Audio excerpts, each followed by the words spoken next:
स्वागत है आप सभी का एक बार फिर से राजू सर के नाम से इस यूट्यूब चैनल के अंदर एमसीक्यू वीडियो की इस कड़ी के अंदर एक और नया एमसीक्यू वीडियो हम लेके आए हैं। एम्स नॉर्सेट, जीएमसीएच, सीआरपीएफ और इसके अलावा पीजीआई चंडीगढ़ ईएसआईसी की वैकेंसी जो भी आने वाली है, और इसके अलावा इंपॉर्टेंट रहेगा यहाँ पे एमपीसीएचओ और उत्तराखंड स्टाफ नर्स। ये कुछ अपकमिंग एग्जाम्स है जिनके बारे में हम कुछ इंपॉर्टेंट और कुछ ट्रिकी क्वेश्चंस यहाँ पे लेके आए हैं। तो आप लोगों से गुजारिश, फटाफट से वीडियो को लाइक कर दीजिए, वीडियो को शेयर कर दीजिए। अभी तक आपने चैनल को सब्सक्राइब नहीं किया तो सब्सक्राइब करना बिल्कुल ना भूले। लाइक, शेयर एंड सब्सक्राइब जरूर कर दीजिए ताकि मैक्सिमम लोगों तक इस वीडियो की अप्रोच हो जाए और मैक्सिमम लोग हमसे कनेक्ट हो जाए। तो शुरुआत करते हैं एक बेहतरीन एमसीक्यू सेशन की। कुछ इंपॉर्टेंट, कुछ ट्रिकी, कुछ कंसेप्चुअल एमसीक्यू जिनको डिटेल के साथ में हम यहाँ पे पढ़ने वाले हैं। तो आज के इस एमसीक्यू सेशन का सबसे पहला क्वेश्चन आप लोगों के सामने ये रहा। देखिएगा, हम जो ये एमसीक्यूज पढ़ रहे हैं यहाँ पे हर एक क्वेश्चन के अंदर, देखिएगा हम यहाँ जो एमसीक्यू पढ़ रहे हैं यहाँ पे हर एक क्वेश्चन के अंदर कुछ इंपॉर्टेंट ट्रिक्स है, कुछ इंपॉर्टेंट कंसेप्ट है। तो ट्रिकी और कंसेप्चुअल बात ही हम इन एमसीक्यू के बारे में करेंगे। तो आपको ये बात समझ आनी चाहिए कि क्वेश्चन को ढंग से पढ़े, 4 ऑप्शन को पढ़े और फिर जवाब दे। जैसा इस क्वेश्चन में लिखा हुआ है, a client diagnosed with emphysema is going to the clinic for assistance with smoking cessation. Which drug would the nurse expect to be include in the treatment plan? बहुत सिंपल और इजीएस्ट क्वेश्चन है। क्या बोला जा रहा है question में कि एक मरीज है जो डायग्नोस हुआ है, क्या डायग्नोस हुआ है? एम्पाइसीमा डायग्नोस हुआ है और वो जा रहा है clinic for assistance with smoking cessation. Emphysema diagnose हुआ है, क्लिनिक पे वो मदद लेने जा रहा है ताकि वो स्मोकिंग छोड़ सके, स्मोकिंग का सीजेशन कर सके।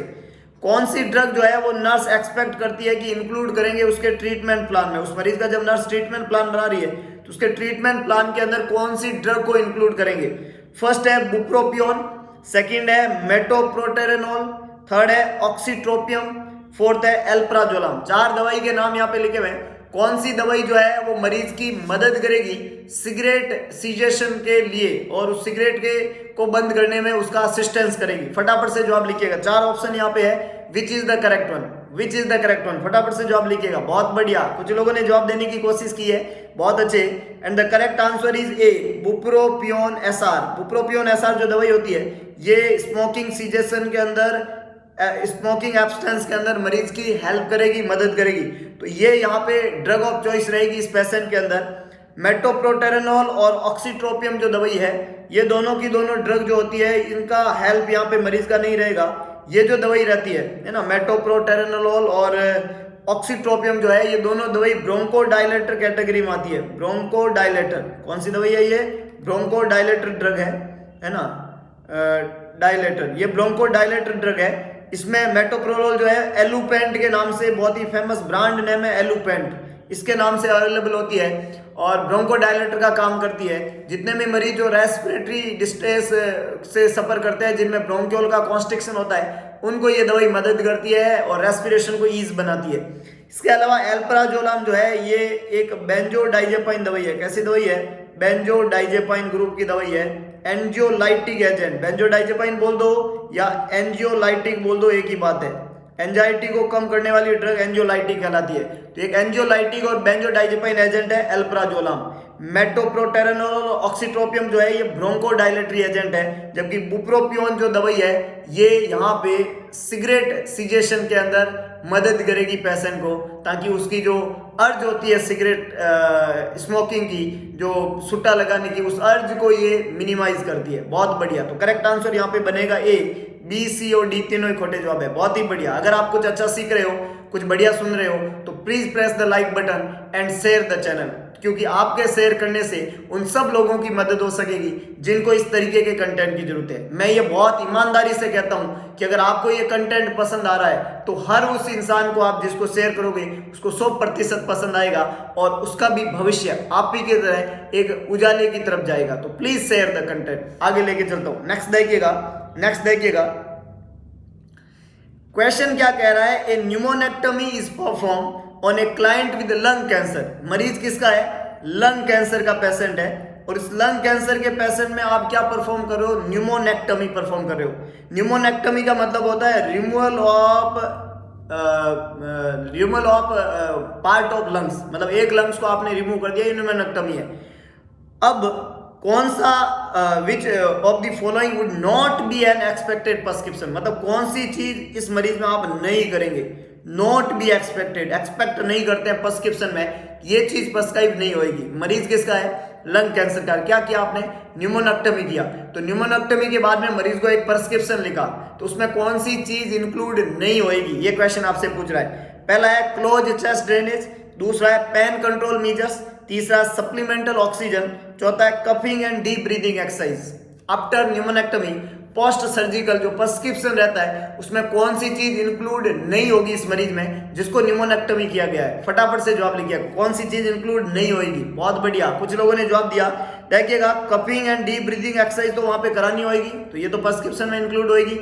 दूसरा कह रहा है सप्लीमेंटल ऑक्सीजन, तो ये भी लगाएंगे मरीज को, ये भी इंक्लूड होगी। और तीसरा है पेन कंट्रोल भी करना पड़ेगा, तो बी सी और डी ये तीनों मेजर्स तो पेशेंट के लिए लेने पड़ेंगे क्योंकि ये मरीज की मदद करेंगे इस कंडीशन के अंदर। लेकिन ए ऑप्शन जो है क्लोज चेस्ट ड्रेनेज जो है ये यहाँ पे कोई रोल नहीं है, इसको काम में नहीं लिया जाएगा। न्यूमोनेक्टमी के बाद में ये प्रिस्क्रिप्शन के अंदर इंक्लूड नहीं किया जाएगा क्योंकि इसकी नीड नहीं रहती है न्यूमोनेक्टमी के बाद में। तो ए यहाँ पे खोटा जवाब है, बी सी और डी तीनों ही सही जवाब है। अगर आप ये क्लोज ड्रेनेज चलाते हो तो मरीज की मिड लाइन शिफ्ट होने का खतरा रहता है, इसलिए इसको नॉर्मली काम में मीडियस्टिनल शिफ्ट होने का खतरा रहता है, इसलिए नॉर्मली इसको काम में नहीं लिया जाता है। बहुत बढ़िया, बहुत ही शानदार, आगे लेके चलता हूं। नेक्स्ट देखिएगा, अगला जो क्वेश्चन है ये ऋषिकेश एम्स के अंदर, दिल्ली एम्स के अंदर फ्रीक्वेंटली टाइम्स पूछा हुआ क्वेश्चन है, कंसेप्चुअल क्वेश्चन है, थोड़ा सा दिमाग लगा के जवाब लिखिएगा। सवाल आपसे क्या पूछ रहा है कि when planning the care for a client after posterior fossa craniotomy, आपने एक मरीज की केयर प्लान किया जिसको पोस्टीरियर फोसा क्रेनियोटोमी नाम की सर्जरी हुई है। पोस्टीरियर फोसा क्रेनियोटोमी सर्जरी जो होती है वो हेड के ऑक्सीपिटल एरिया के लोअर साइड के अंदर, बैक के लोअर साइड के अंदर ये सर्जरी होता है, पोस्टीरियर फोसा क्रेनियोटोमी, जिसको इंफ्राटेंटोरियल के नाम से भी जानते हैं। क्या बोलते हैं? एक होता है सुप्राटेंटोरियल और एक होता है इंफ्राटेंटोरियल, तो इसको बोलते हैं infratentorial. Which would be contraindicated, इस मरीज में कौन सी चीज कॉन्ट्रा इंडिकेटेड रहेगी? इंफ्राटेंटोरियल सर्जरी है, पोस्टीरियर फोसा के अंदर ये हुई है, तो इसमें कौन सी चीज मरीज के लिए, कौन सा पोजीशन मरीज के लिए कॉन्ट्रा इंडिकेटेड रहेगा? पहला लिखा हुआ है keeping the client head flat, दूसरा है elevating the head of the bed at the 30 degree, तीसरा है लॉग रोलिंग और टर्निंग एज ए यूनिट, और लास्ट है keeping the neck in a neutral position. चार चीजें यहाँ पे दी हुई है, कौन सी चीज इस मरीज में कॉन्ट्रा इंडिकेटेड रहेगी? तो देखिएगा इंफ्राटेंटोरियल जब भी मरीज में सर्जरी करते हैं उस मरीज को, बहुत इंपॉर्टेंट चीज है, उस मरीज को कभी भी semi Fowler high Fowler position नहीं देना होता है। उस मरीज की जो पोजीशन रहती है वो हमेशा फ्लैट रहती है। तो पहला ऑप्शन है keeping the client head flat, ये बिल्कुल काम में लेते हैं। इस मरीज को लॉग रोल के तरीके से ही घुमाना होता है, इसकी नेक को आपको जो है फ्लैक्स नहीं करना होता है, और इस मरीज में नेक को न्यूट्रल पोजीशन में रखेंगे ताकि मरीज में इंट्राक्रेनियल प्रेशर ना बढ़े। नेक को हिलाना नहीं हो क्योंकि मूवमेंट से आईसीपी बढ़ जाता है। नेक को एलिवेट नहीं करना होता है, नेक को अगर घुमाना है तो log roll position. Log roll में क्या होता है, आदमी को एकदम पूरा ही घुमाते हैं, उसकी नेक को नहीं घुमाते है ना, पूरे को घुमाओ, पूरे को इधर घुमाओ, लेकिन नेक के मूवमेंट आपको अवॉइड करना है क्योंकि उसको इंफ्राटेंटोरियल सर्जरी हुआ है। तो ऑप्शन ए, ऑप्शन सी और ऑप्शन डी तीनों ही यहाँ पे खोटे जवाब है क्योंकि ये तीनों मेथड इसमें काम में लिए जाते हैं। क्वेश्चन ने पूछा है आपको कॉन्ट्रा इंडिकेटेड क्या है, तो कॉन्ट्रा इंडिकेटेड इस मरीज में क्या रहेगा कि इसके हेड ऑफ बेड को हम 30 डिग्री पे एलिवेट करेंगे, ये चीज इस मरीज में कॉन्ट्रा इंडिकेटेड रहेगी। हेड ऑफ बेड को आपको एलिवेट नहीं करना होता है जिस मरीज की इंफ्राटेंटोरियल सर्जरी हुई है, क्रेनियोटोमी सर्जरी हुई है। तो बी यहाँ पे करेक्ट आंसर रहेगा, ये चीज कॉन्ट्रा इंडिकेटेड है। ए, सी और डी तीनों ही करेक्ट आंसर है क्योंकि ये कॉन्ट्रा इंडिकेटेड नहीं है। बहुत बढ़िया, बहुत ही शानदार, आगे लेके चलता हूं। नेक्स्ट देखिएगा, अगर आप कुछ अच्छा सीख रहे हैं तो press the like button, and अगर आप इंसान हैं और मोरालिटी को समझते हैं तो प्लीज शेयर द कंटेंट ताकि मैक्सिमम लोगों तक ये पहुंचे। एक आदमी को एक जिम्मेदारी उठानी है कि मैं 3 लोगों तक ये कंटेंट शेयर करूंगा, और अगर हम 100 लोग हैं और 3 लोगों तक एक आदमी शेयर करता है तो 300 लोगों तक ये कंटेंट शेयर हो जाता है। बहुत ही इंपॉर्टेंट कंसेप्ट है कि एक आदमी 3 को भेजेगा तो 100 आदमी 300 लोगों तक इस कंटेंट को शेयर कर सकते हैं। कितने लोगों का भविष्य आप डेली बना सकते हो, बहुत इंपॉर्टेंट बात है, आगे लेके चलता हूं। बहुत ही बढ़िया, नेक्स्ट देखिएगा इजी क्वेश्चन है, थोड़ा कंसेप्चुअल है, दिमाग लगाइएगा। The nurse is explaining a low residue diet to a client with ulcerative colitis. मरीज को बीमारी कौन सी है? अल्सरेटिव कोलाइटिस है, और उस मरीज में नर्स ने प्रिस्क्राइब किया है, एक्सप्लेन कर रही है वो लो रेजिडो डाइट के बारे में। किसके बारे में? लो रेजिडो डाइट के बारे में। मरीज किसका है? अल्सरेटिव कोलाइटिस का मरीज है। Which food would need to be eliminated from the client's diet? मरीज की जो डाइट है उसमें से कौन से फूड को नीड है एलिमिनेट करने की, निकालने की? मरीज की डाइट में से कौन से फूड आइटम को आप एलिमिनेट करोगे अल्सरेटिव कोलाइटिस वाले मरीज के अंदर, जिसको एक्सप्लेन कर दो आप लो रेजिडू डाइट। कैसी डाइट देनी है उसको? आपको लो रेजिडू डाइट देनी है आपको। तो कौन सा इंटेक फूड आइटम वहां से हटा दोगे डाइट में से? पहला है रोस्टेड चिकन, सेकंड है नूडल्स, थर्ड है कुक्ड ब्रोकली, फोर्थ है रोस्ट बीफ। 4 ऑप्शन यहाँ पे लिखे हुए हैं। लो रेजिडू डाइट के अंदर कौन सा आइटम इंक्लूड नहीं होगा? फटाफट से जवाब लिखिएगा। बहुत बढ़िया। देखिएगा, इस 4 आइटम में से कुक्ड ब्रोकली जो है ये लो रेजिडू डाइट नहीं है, इसलिए इसको हम यहाँ पे इंक्लूड नहीं करेंगे। क्वेश्चन यही पूछ रहा है कि कौन सी डाइट को एलिमिनेट करने की जरूरत है। तो कुक्ड ब्रोकली को एलिमिनेट कर दो, रोस्टेड चिकन, नूडल्स और रोस्ट बीफ जो है ये काम में लिया जा सकता है। रोस्टेड चीज काम में ली जा सकती है, लो रेजिडू डाइट में होगी, लेकिन जो कुक्ड ब्रोकली है वो लो रेजिडू डाइट में नहीं आता है। तो सी यहाँ पे खोटा जवाब है। ए बी और डी ये तीनों चीजें लो रेजिडू डाइट में आती है, इसलिए करेक्ट आंसर क्या बनेगा? सी, कुक्ड ब्रोकली। बहुत बढ़िया, बहुत ही शानदार। आगे लेके चलता हूं। नेक्स्ट देखिएगा। The nurse is reinforcing teaching of a client with diverticulitis about appropriate food. Diverticulitis का मरीज है, उसको आप एज ए नर्स टीच कर रहे हो। मरीज किसका है? डाइवर्टिकुलाइटिस का है। एज ए नर्स आप उसको टीचिंग को रीइंफोर्स कर रहे हो, टीचिंग को बता रहे हो, टीच कर रहे हो अप्रोप्रिएट फूड आइटम के बारे में। उस मरीज को फूड के बारे में बता रहे हो, क्या अप्रोप्रिएट फूड रहेगा डाइवर्टिकुलाइटिस वाली कंडीशन में। Which food would be avoided? तो उस मरीज को कौन सा फूड आइटम अवॉइड करना है जब मरीज डाइवर्टिकुलाइटिस से सफर कर रहा है? अप्रोप्रिएट फूड आइटम के बारे में आप बता रहे हो, तो कौन से फूड आइटम को मरीज को अवॉइड करना है, नहीं लेना है काम में? ब्रान, फ्रेश पीच, कुकम्बर सलाद और डिनर रोल। 4 ऑप्शन यहाँ पे लिखे हुए हैं। कौन से फूड आइटम को आपको काम में नहीं लेना है, अवॉइड करना है जो मरीज डाइवर्टिकुलाइटिस का है? किस फूड आइटम, कौन सा फूड आइटम उस मरीज के लिए अप्रोप्रिएट नहीं है? जवाब लिखिएगा। कौन सा फूड आइटम अप्रोप्रिएट नहीं है? डाइवर्टिकुलाइटिस का मरीज है।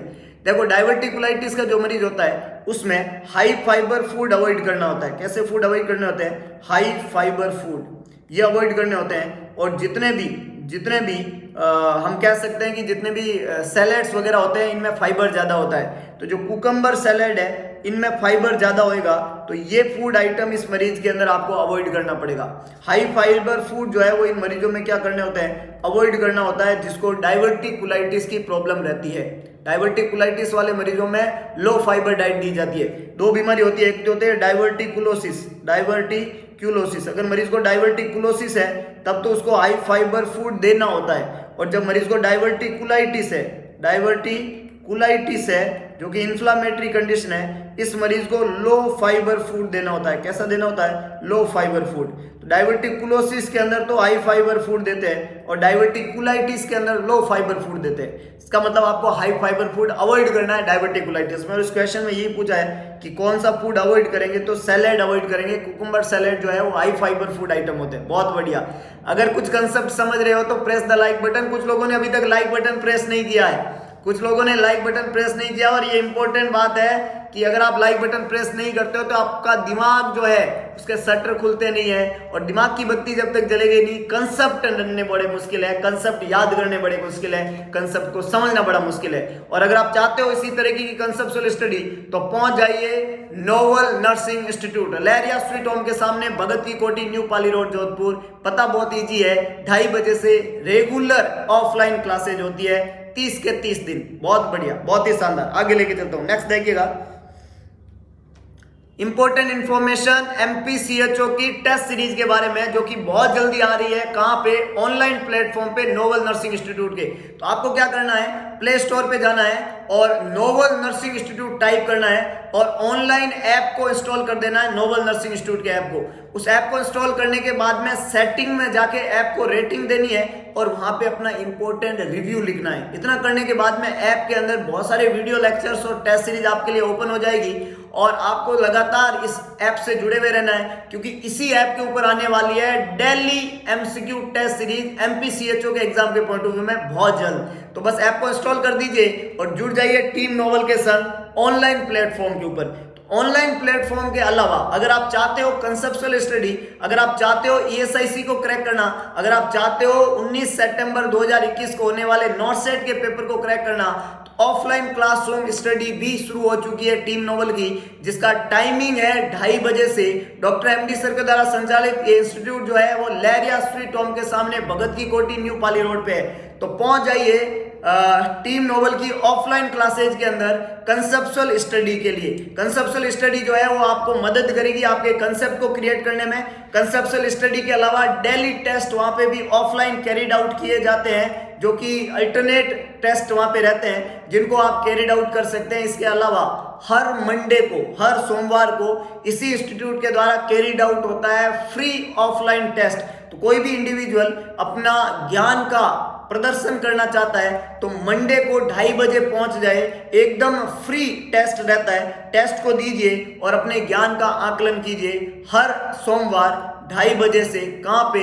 लहरिया स्वीट होम के सामने नोवल नर्सिंग इंस्टीट्यूट के अंदर। बहुत ही बढ़िया, आगे लेके चलता हूं। नेक्स्ट देखिएगा, अगला क्वेश्चन आपसे क्या पूछ रहा है। Client is admitted with possible paralytic ileus. एक मरीज है जो एडमिट हुआ है और क्या प्रॉब्लम लेके एडमिट हुआ है? पैरालिटिक इलियस वाली प्रॉब्लम उसको लग रही है हमें। Which question during the nursing history is least helpful in obtaining information regarding this diagnosis? इस डायग्नोसिस से संबंधित हिस्ट्री को कलेक्ट करने में कौन सा क्वेश्चन लीस्ट हेल्पफुल रहेगा, बहुत कम मददगार रहेगा? तो बीमारी क्या है? Paralytic ileus. किसकी बीमारी है? इंटेस्टाइन के पैरालिसिस की। इंटेस्टाइन का क्या हो जाता है? पैरालाइसिस हो जाता है। इंटेस्टाइन का पैरालाइसिस यहाँ पे होने का रीजन होता है जो इंटेस्टाइन की नर्व सप्लाई होती है, उस नर्व सप्लाई के अंदर क्या हो जाता है? डिफेक्ट हो जाता है। इंटेस्टाइन की नर्व सप्लाई प्रॉपर्ली नहीं हो पाती है, डिफेक्टिव हो जाती है, जिससे आंत का मूवमेंट धीरे हो जाता है और आंत के धीरे मूवमेंट को बोलते हैं पैरालाइटिक इलियस। तो पैरालाइटिक इलियस की प्रॉब्लम यहाँ पे पेशेंट को हो चुकी है, आंत धीरे हो चुकी है, इंटेस्टाइन के अंदर पैरालाइसिस हो चुका है। अब मरीज को आप क्वेश्चनिंग कर रहे हो तो आपका कौन सा क्वेश्चन ज्यादा कोई खास मदद नहीं करेगा उस मरीज के बारे में इंफॉर्मेशन लेने के अंदर। पहला है tell me about your pain, अपने दर्द के बारे में बताओ। दूसरा है what does your vomit look like, आपकी जो वॉमिट है वो कैसी दिखती है। तीसरा है डिस्क्राइब योर यूजुअल डाइट, आपकी रोजाना की डाइट के बारे में बता दो। लास्ट है have you notice an increase in abdominal size, क्या आपने ये नोटिस किया है कि एब्डोमिनल की साइज इंक्रीज हो गई है। 4 ऑप्शन दिखे हुए हैं, आपको ये बताना है कि कौन सा क्वेश्चन जो है वो ज्यादा कोई खास आपकी इस कंडीशन में मदद नहीं करेगा। और कंडीशन क्या है? Paralytic ileus. तो आपको पता होना चाहिए कि पैरालाइटिक इलियस जो होती है वो इंटेस्टाइन की एक बीमारी है जिसमें पेरिस्टाल्टिक मूवमेंट जो है वो फॉल्टी हो जाते हैं, पेरिस्टाल्टिक मूवमेंट रुक जाते हैं, आंत में रुकावट हो जाती है। जब आंत में रुकावट होगी तो डेफिनेटली इसको हम इंटेस्टाइनल ऑब्स्ट्रक्शन बोलेंगे। पैरालाइटिक इलियस एक तरीके का इंटेस्टाइनल ऑब्स्ट्रक्शन है। जब ऑब्स्ट्रक्शन होगा तो मरीज के एब्डोमेन का डिस्टेंशन होगा। एक तो मरीज के एब्डोमेन का क्या होगा? डिस्टेंशन होगा। एब्डोमेन के डिस्टेंशन के अलावा मरीज को वापस बैक फ्लो होगा, इसलिए मरीज को वॉमिटिंग होएगा। और तीसरा मरीज को इंटेस्टाइनल पेन भी होएगा। तो डिस्टेंशन, वॉमिटिंग और पेन ये तीनों ही होगा। तो इन तीनों सिम्टम के बारे में मरीज को क्वेश्चन करके हिस्ट्री लेना ही पड़ेगा अपने को। तो ये क्वेश्चन बोल रहा है एब्डोमेन की साइज के डिस्टेंशन के बारे में, ये क्वेश्चन आपको बोल रहा है वॉमिटिंग के बारे में, और ये क्वेश्चन आपको बोल रहा है पेन के बारे में। तो ये तीनों हिस्ट्री तो लेनी पड़ेगी, ए बी और डी में ये जो क्वेश्चन लिखा हुआ है ये हिस्ट्री तो आपको मरीज से लेनी पड़ेगी। लेकिन जो सी ऑप्शन में लिखा हुआ है डिस्क्राइब योर यूजुअल डाइट, ये जो सी ऑप्शन में लिखा हुआ है आप रोजाना क्या खाते हो उस डाइट के बारे में बताओ, तो ये हिस्ट्री मरीज में लेने की जरूरत नहीं है, क्योंकि पैरालाइटिक इलियस वाला मरीज डाइटरी इंटेक नहीं ले सकता। ये सी यहाँ पे आंसर बनेगा, ये मरीज से संबंधित बात नहीं है। ए बी और डी तीनों ही जवाब नहीं बनेंगे, सी यहाँ पे आंसर बनेगा, क्योंकि ये क्वेश्चन जो है वो ज्यादा कोई खास मदद नहीं करेगा, क्योंकि पैरालाइटिक इलियस वाला मरीज डाइटरी इंटेक नहीं कर सकता, क्योंकि उसमें इंटेस्टाइन में ऑलरेडी ऑब्स्ट्रक्शन है। कुछ लोगों ने जवाब देने की कोशिश की है, लेकिन कुछ लोग कंसेप्ट इसलिए नहीं बना पाए क्योंकि अभी तक लाइक बटन को प्रेस नहीं किया है। Press the like button, make your concept and feel your self confident, because आप कौन है? आप शेर है। कौन है? शेर। और शेर जब दहाड़ता है ना, क्या इंपॉर्टेंट बात है कि शेर जब दहाड़ता है तो पूरा जंगल शांत हो जाता है। दहाड़ने वाले शेर बनो, सर्कस के शेर मत बनना जिंदगी में। सर्कस के शेर जो है वो इशारों पे काम करते हैं, किसी के इशारों पे काम करने की जरूरत नहीं है। जंगल का शेर बनो और रोज दहाड़ो। जंगल के शेर की जो दहाड़ है ना उसमें शक्ति होती है, सर्कस के शेर जो है उसमें कोई शक्ति नहीं है साहब। तो अपने मन के राजा बनिएगा, अपनी जो इच्छा है जिंदगी में करने की वो जरूर करिएगा। और अभी आपकी इच्छा हो रही है लाइक बटन को प्रेस करने की, तो उसको जरूर कर दीजिए, और चैनल को सब्सक्राइब करना तो बिल्कुल भी ना भूले। और इंसान है तो इंसान की मदद करें शेयर करके, मैक्सिमम लोगों तक शेयर करिएगा। आगे लेके चलता हूं, नेक्स्ट देखिएगा। अगला क्वेश्चन आपसे क्या पूछ रहा है कि एक मरीज है जिसको ट्रीट कर रहे हो आप कार्बामाजेपाइन दवाई से। किस दवाई से ट्रीट कर रहे हो? कार्बामाजेपाइन। कार्बामाजेपाइन जो होती है ये दवाई ट्राइजेमाइनल न्यूरेल्जिया नाम की एक बीमारी होती है, फिफ्थ क्रेनियल नर्व की ये बीमारी होती है ट्राइजेमाइनल न्यूरेल्जिया, जिसमें मरीज को फेशियल पेन होता है, उसकी बीमारी है ट्राइजेमाइनल न्यूरेल्जिया। और ट्राइजेमाइनल न्यूरेल्जिया की ड्रग ऑफ चॉइस है कार्बामाजेपाइन दवाई, जो टेग्रिटाल के नाम से आती है। इसका ब्रांड नेम जो है वो कैसा है? टेग्रिटाल। टेग्रिटाल के नाम से आती है। Trigeminal neuralgia fifth cranial nerve की एक बीमारी है, सेंसरी की बीमारी है, जिसमें कंप्रेशन हो जाता है नर्व का और फेशियल पेन होता है मरीज को। उसकी ड्रग ऑफ चॉइस बनती है कार्बामाजेपाइन। अब मरीज को कार्बामाजेपाइन आप दे रहे हो, ये दवाई से आप ट्रीट कर रहे हो, तो कौन सा लेबोरेटरी वैल्यू जो है वो इंडिकेट करेगा साइड इफेक्ट हो गया है दवाई का। कार्बामाजेपाइन के साइड इफेक्ट के बारे में कौन सी लैब वैल्यू बताएगी? तो ये दवाई जो होती है कार्बामाजेपाइन, ये बेसिकली बोन मैरो को सप्रेस करती है। क्या करती है? ये बोन मैरो का क्या करती है? सप्रेशन करती है। और जब बोन मैरो सप्रेस होएगा तो बोन मैरो के द्वारा बनने वाले ब्लड सेल जो है वो नहीं बन पाएंगे। बोन मैरो जो ब्लड सेल बनाता है, आरबीसी, डब्ल्यूबीसी और प्लेटलेट्स, उनके नंबर रिड्यूस हुए देखने को मिलेंगे। तो आपको ऑप्शन में देखना है कि कौन सी सेल के नंबर कम दिख रहे हैं आपको। फर्स्ट है blood urea nitrogen 10 mg/dl। Basically normal blood urea nitrogen का लेवल 5 to 25 mg/dl होता है, और ये 10 है, ये तो नॉर्मल वैल्यू है, तो ये तो जवाब नहीं बन सकता। बी ऑप्शन कह रहा है हीमोग्लोबिन 13 g/dl, तो ये नॉर्मल हीमोग्लोबिन है, ये भी जवाब नहीं बन सकता। नॉर्मल हीमोग्लोबिन 12 से ज्यादा होता है एडल्ट के अंदर, और ये 13 है, ये ठीक है। अगला है डब्ल्यूबीसी काउंट 4000 पर क्यूबिक मिलीमीटर। तो नॉर्मल डब्ल्यूबीसी काउंट जो होती है वो 4 से 11,000 होती है, तो ये थोड़ी लोअर साइड के ऊपर है, तो डेफिनेटली करेक्ट आंसर सी बनेगा। डब्ल्यूबीसी काउंट के कम होने का रीजन है कार्बामाजेपाइन का साइड इफेक्ट, तो ये डेफिनेटली जवाब बनेगा, क्योंकि प्लेटलेट जो है वो जो 2 लाख दिए हुए हैं, ये प्लेटलेट नॉर्मल है, इसलिए ये भी जवाब नहीं बनेगा। तो ऑप्शन ए, ऑप्शन बी और ऑप्शन डी जो है ये नॉर्मल वैल्यूज है, इसलिए ये प्रॉब्लम नहीं है कार्बामाजेपाइन के साथ में। ऑप्शन सी जो डब्ल्यूबीसी है ये कम है, ये प्रॉब्लम है कार्बामाजेपाइन के साथ में, इसलिए ये करेक्ट आंसर बनेगा डब्ल्यूबीसी 4000। बहुत ही बढ़िया, कुछ लोगों ने बिल्कुल सही जवाब देने की कोशिश की है, बहुत ही शानदार। आगे लेके चलता हूं, नेक्स्ट देखिएगा। अगला क्वेश्चन आपसे पूछ रहा है एक client has received damage to the parietal lobe. एक मरीज है जिसको डैमेज हुआ है पैराइटल लोब के अंदर। कौन से लोब के अंदर? पैराइटल। एक लोब होता है फ्रंटल, एक होता है पैराइटल, एक होता है टेम्पोरल और एक होता है ऑक्सीपिटल। मरीज को डैमेज हुआ है पैराइटल लोब में। अब पैराइटल लोब जो होता है इसके अंदर 2 एरिया पाए जाते हैं। एक एरिया होता है सोमेटोसेंसरी एरिया। कौन सा एरिया? सोमेटोसेंसरी एरिया। और दूसरा एरिया होता है गस्टेटरी एरिया। सोमेटोसेंसरी एरिया जो होता है वो बॉडी के सेंसेशन को कैरिड आउट कराने में मदद करता है। और सेंसेशन किसका होता है? पेन का, टच का, टेम्परेचर का, चाहे वो हॉट हो या कोल्ड हो, या प्रेशर का, ये वाले सेंस कराने का काम करता है पैराइटल लोब का सोमेटोसेंसरी एरिया।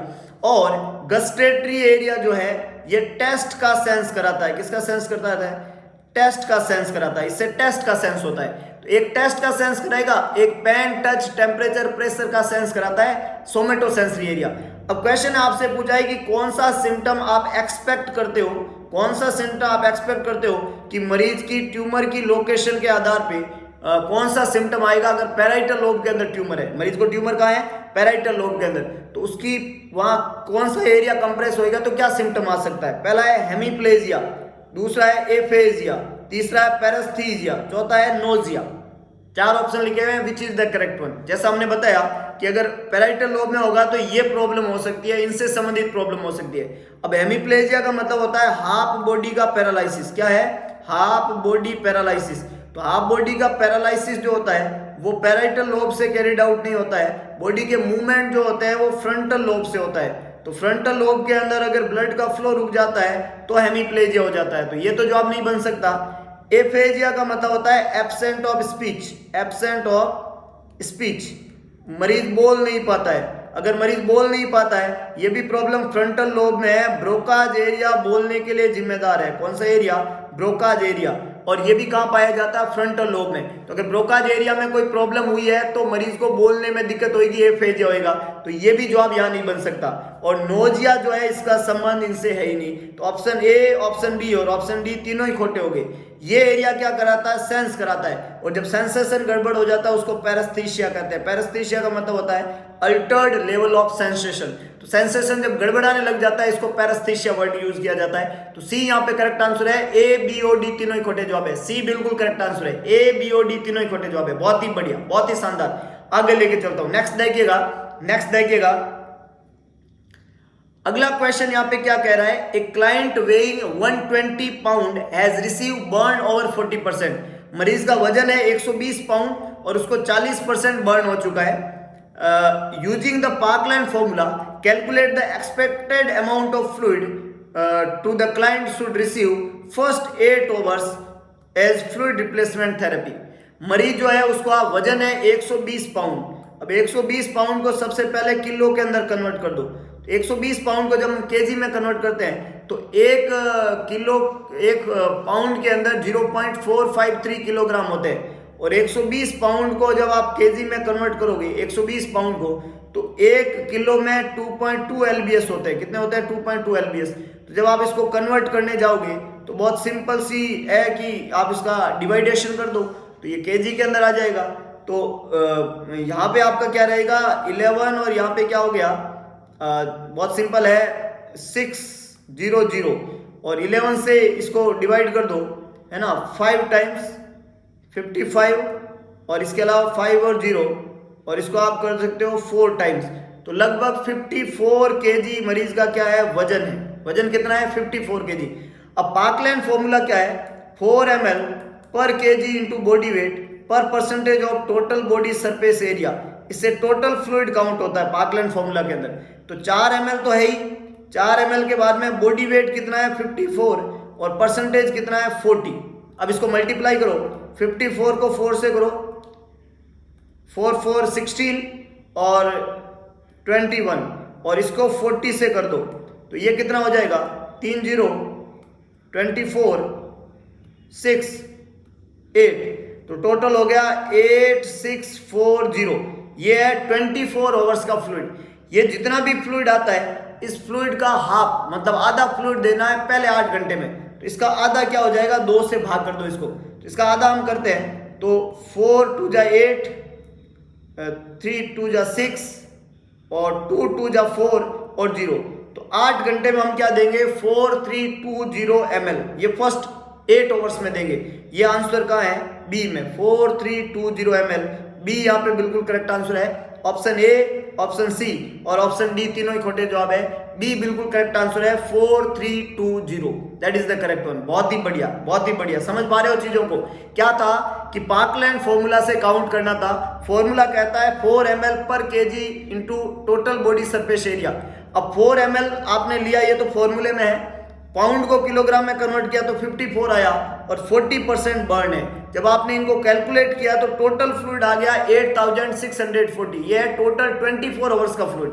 आपको पहले 8 घंटे का देना है तो पहले 8 घंटे में टोटल का आधा दे देते हैं, तो 2 का भाग दिया तो कितना आ गया 4320, इसलिए बी यहाँ पे करेक्ट आंसर है। ए सी और डी तीनों इकट्ठे जवाब है। अगर आपको क्वेश्चन समझ में आया, अगर आपको रैशनल समझ में आया तो press the like button, like करना बिल्कुल ना भूले, क्योंकि लाइक बटन को प्रेस करें, चैनल को सब्सक्राइब करें ताकि आप फ्यूचर में सभी तरीके के वीडियो लेक्चर का फायदा उठा सके। Press the like button. Next देखिएगा नोवल नर्सिंग इंस्टीट्यूट। करना क्या है, प्ले स्टोर पे जाना है, टाइप करना है novel nursing institute. 5 star rating का ये लोगो के साथ में ऐप यहाँ पे दिखेगा आपको, ये ऐप है नोवल नर्सिंग इंस्टीट्यूट का ऐप को इंस्टॉल कर दीजिए, सेटिंग में जाके ऐप को रेटिंग दे दीजिए और इसके अलावा अपना रिव्यू वहां पे लिख डालिए। ये सब करते ही इस ऐप के ऊपर बहुत सारे वीडियो लेक्चर्स और टेस्ट सीरीज आपके लिए अवेलेबल हो जाएंगे और इन फ्यूचर हर एक एग्जाम के पॉइंट ऑफ व्यू में important topics, PDFs, video lecture, test series, lectures सारे के सारे इस ऐप के ऊपर आपको मिलने वाले हैं। तो बहुत ही इंपॉर्टेंट और बहुत ही क्लासिक ऐप है। आप एक बार इसको खोलेंगे और समझेंगे और देखेंगे तो आपको पता चलेगा कि कितने सारे फीचर्स है इस ऐप के। इस ऐप को आज ही इंस्टॉल करके टीम नोवल से ऑनलाइन प्लेटफॉर्म पे जुड़ जाइए। और अगर आप चाहते हैं ईएसआईसी नॉट सेट को क्रैक करना ऑफलाइन क्लासरूम स्टडी करके, कंसेप्चुअल स्टडी करके, with MCQ solving session attempt करके, तो आप जुड़ जाइए टीम नोवल के संग ऑफलाइन क्लासरूम स्टडी में, जो कि कैरिड आउट हो रही है लहरिया स्वीट होम के सामने, भगत की कोठी, न्यू पाली रोड, जोधपुर। तो देर किस बात की, आज ही अप्रोच करिए और अपने सुंदर भविष्य की तरफ, अपने उज्जवल भविष्य की तरफ एक कदम आज ही चला दीजिए। तो आज के इस वीडियो लेक्चर को यहीं पे हम समाप्त करते हैं। मिलेंगे दोबारा एक नए एमसीक्यू सेशन के साथ में, कुछ इंपॉर्टेंट, कुछ ट्रिकी, कुछ कंसेप्चुअल एमसीक्यू, जहां बात करने वाले हम डिफरेंट टाइप के एस्पेक्ट की। तो आज के लिए बस इतना ही। भगवान कृष्ण ने कहा था कि सारथी बने स्वार्थी ना बने, तो दिखा दीजिए सारथीपन और कर दिखाइए ऐसा कि दुनिया करना चाहिए आपके जैसा। अगर आप कुछ बेहतरीन पढ़ पा रहे हैं तो आप एक बेहतरीन चैनल के ऊपर है, सब्सक्राइब करना बिल्कुल ना भूलें। मिलेंगे दोबारा एक नए एमसीक्यू सेशन के साथ में, कुछ इंपॉर्टेंट, कुछ ट्रिकी, कुछ कंसेप्चुअल एमसीक्यू। तब तक के लिए जय हिंद, जय भारत, जय महाकाल।